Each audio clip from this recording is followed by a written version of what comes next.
एकादश अध्याय।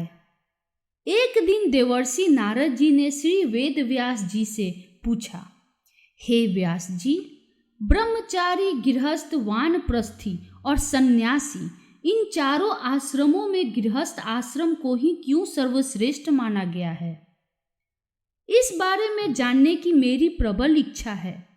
तब व्यास जी ने कहा, हे नारद, जैसे समस्त नदियां समुद्र में जाकर आश्रम पाती है और सभी जीव माता का आश्रम पाकर जीवित रहते हैं, उसी प्रकार भिक्षुक, ब्रह्मचारी, सन्यासी, विद्यार्थी, गुरु पूजक तथा यात्री, ये 6 जीविका रहित होने पर भी गृहस्थों का ही आश्रम पाते हैं। ध्यान से सुनो, इस संबंध में मैं तुम्हें एक पुरातन इतिहास सुनाता हूँ। प्राचीन काल में उत्तानपाद राजा का उत्तम नाम का पुत्र अत्यंत बलवान तथा मदिरा पीने वाला था। राजा रानी दोनों स्नेहपूर्वक रहते थे। एक दिन राजा ने वेश्या का नृत्य देखते हुए मदिरा पान किया, साथ ही अपनी स्त्री से भी मदिरा पीने का आग्रह किया, परंतु रानी ने उसका कहना नहीं माना। तब राजा ने क्रोधित होकर अपने सेवकों को निर्जन वन में रानी को छोड़ आने की आज्ञा दी। अनुचरों ने राजा की आज्ञा का पालन किया। इसके पश्चात राजा ने दूसरा विवाह नहीं किया। रानी के वियोग को सहन करते हुए राजा प्रजा का पुत्र के समान पालन करने लगा। एक दिन एक ब्राह्मण ने राजा उत्तानपाद के समीप आकर निवेदन किया, हे राजन, मेरी स्त्री का किसी ने अपहरण कर लिया है। इस कारण मैं अत्यंत दुखी हूँ। आप मेरी पत्नी की तलाश करवाकर मुझे वापस दिलाने की व्यवस्था करें। राजा ने कहा, हे महाराज, मुझे नहीं मालूम कि आपकी स्त्री को कौन, किधर और कहाँ ले गया है। इस स्थिति में उसे ढूंढकर कहाँ से ला सकता हूँ? यह सुनकर ब्राह्मण बोला, राजन, 6ठा भाग करके के रूप में प्राप्त करने के कारण आप प्रजा के रक्षक हैं। मेरी स्त्री अपने घर में सो रही थी, वहां से उसे कोई हड़कर ले गया है। अतएव आपका कर्तव्य है कि आप उसे कहीं से भी ढूंढ कर लाएं। राजा ने कहा, हे विप्र, मैंने आपकी स्त्री को कभी नहीं देखा है और ना ही मैं यह जानता हूँ कि वह कैसे रंग रूप व स्वभाव वाली है, तब मैं उसे कैसे खोज सकता हूँ? यह सुनकर ब्राह्मण बोला, यद्यपि वह कर्कश स्वभाव की, कठोर वचन बोलने वाली, काले रंग की और कुरूपा है, तथापि मैं उसकी निंदा नहीं करता, क्योंकि वह मेरी पत्नी अर्थात अर्धांगिनी है। यह सुनकर राजा ने कहा, जब तुम्हारी स्त्री ऐसी कुरूपा और क्रूर स्वभाव की है, तब तुम उसे प्राप्त करके क्या करोगे? उसके स्थान पर मैं तुम्हें अत्यंत सुंदर, शील स्वभाव की अन्य स्त्री दे सकता हूँ। ब्राह्मण ने कहा, हे राजन, मेरी पत्नी मेरे धर्म कर्म की अर्धांगिनी है, अतः उसकी रक्षा करना मेरा परम धर्म है। जो पुरुष अपनी स्त्री की सुरक्षा नहीं करता, उसके वर्ण संकर संतान उत्पन्न होती है और उसके पितर नरकवासी होते हैं। वेश्यागामी पुरुष का कल्याण भी नहीं हो सकता, और जो मनुष्य ऋतुकाल के पश्चात अपनी स्त्री से सहवास नहीं करता, उसके पितर 1 मास तक उसके रुधिर में तैरते हैं। ब्राह्मण के ऐसे वचन सुनकर राजा अपने शस्त्रास्त्र लेकर और रथ पर सवार होकर उस स्त्री को खोजने चल दिया।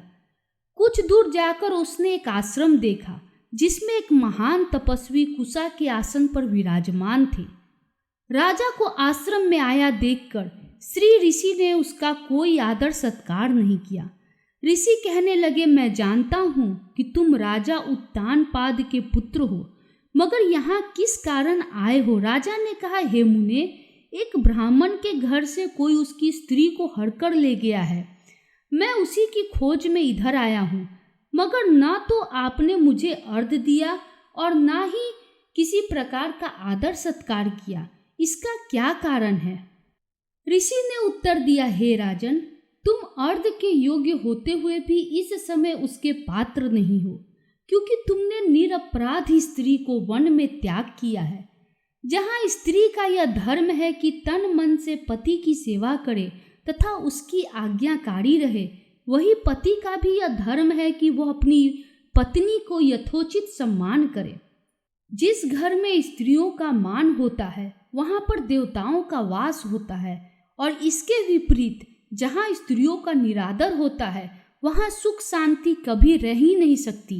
इतना सुनकर राजा अत्यंत लज्जित होकर पूछने लगा, भगवान, आप भूत भविष्य और वर्तमान तीनों कालों के जानने वाले हैं, अतएव कृपा करके बताइए कि ब्राह्मण की स्त्री को हरकर कौन, क्यों और कहाँ ले गया है। तब ऋषि ने ध्यान धरकर कहा, राजन, अदिति का पुत्र वलाक नामक राक्षस उस ब्राह्मणी को हरकर उत्पलावर्त वन में ले गया है। तुम उसको ढूंढकर ब्राह्मण का संयोग कराओ। यह सुनकर राजा मुनि को प्रणाम करके अपने रथ पर सवार होकर उत्पलावर्त वन में जा पहुंचा। वहां जाकर राजा ने देखा कि एक स्त्री विलंब फल खा रही है। ब्राह्मण ने जैसा बताया था वैसा ही रंग रूप देखकर राजा ने उसे पहचान लिया और कहा, हे कल्याणी, तुम कौन हो और इस वन में क्यों आई हो? तब ब्राह्मणी बोली, मैं अतिरात्र की पुत्री तथा विलास पुत्र की स्त्री हूँ। मैं अपने घर में सो रही थी कि वलाक नामक राक्षस अपहरण करके मुझे यहाँ ले आया। यहाँ लाने के बाद ना तो मुझे उसने किसी प्रकार का कष्ट दिया है और ना मेरा सतीत्व नष्ट करने का प्रयत्न किया है। इतना होने पर भी अपने पति के वियोग के कारण मैं अत्यंत दुखी हूँ। राजा ने पूछा, हे ब्राह्मणी, वह राक्षस कहाँ गया? तब ब्राह्मणी ने बताया कि वह इस वन के अमुक स्थान पर गया है। जब राजा ब्राह्मणी द्वारा बताए स्थान पर पहुंचा तो राक्षस देखते ही राजा के चरणों में गिरकर बोला, राजन, मेरे लिए क्या आज्ञा है? तब राजा ने कहा, अरे निशाचर, तू ब्राह्मणी को हरकर क्यों लाया है?